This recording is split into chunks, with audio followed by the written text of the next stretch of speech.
சம்பவம் நடக்குது. சக்கரம் கைட்டிட்டு போகிறது, படிக்கட்டு கீழே விழுந்தது. பழைய பேருந்து அவங்களே சில டைமில் மன உளைச்சலாக சொல்கிறாங்க. பழைய பேருந்தில் கொடுத்துருந்தாங்க. இந்த விபத்துங்கிறது திட்டமிட்டு நடக்கிற ஒன்று அல்ல. இது இந்த மாதிரி ஒரு எப்பயாவது ஒரு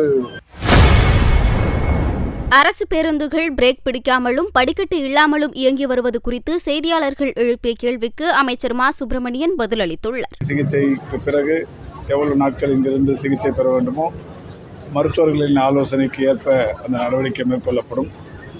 மரியாதைக்குரிய மருத்துவர் மணிக்குமார் மட்டும் இன்றைக்கு நம்மிடையே இன்றைக்கு காலமடைந்திருக்கிறார்.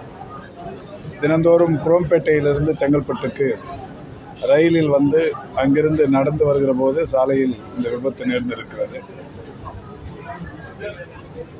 இந்த காயமடைந்தவர்களை நானும் நம்முடைய மாவட்டத்தின் ஆட்சித்தலைவர் அவர்களும் தொகுதியின் சட்டமன்ற உறுப்பினர் அவர்களும் நேரடியாக சந்தித்து ஆறுதல் சொல்லியிருக்கிறோம்.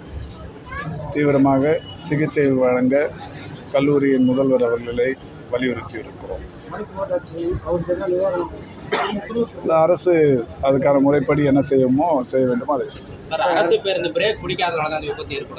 இல்லை, இதுவுமே காவல்துறை சம்பந்தமாக விசாரிப்பாங்க. விசாரித்து அவங்க இதில் எந்த பேர் வந்து எதற்காக இந்த விபத்து நேர்ந்தது என்பது குறித்தான புலன் விசாரணைகளுக்கு பிறகு உண்மையை வெளிப்படும்.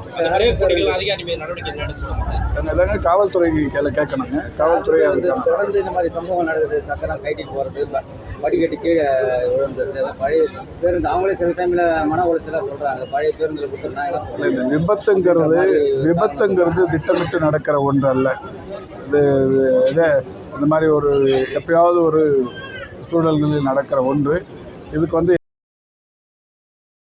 செய்திகளை உள்ளது உள்ளபடி தெரிந்து கொள்ள ரெஃப்ளெக்ட் நியூஸை சப்ஸ்கிரைப் பண்ணுங்க.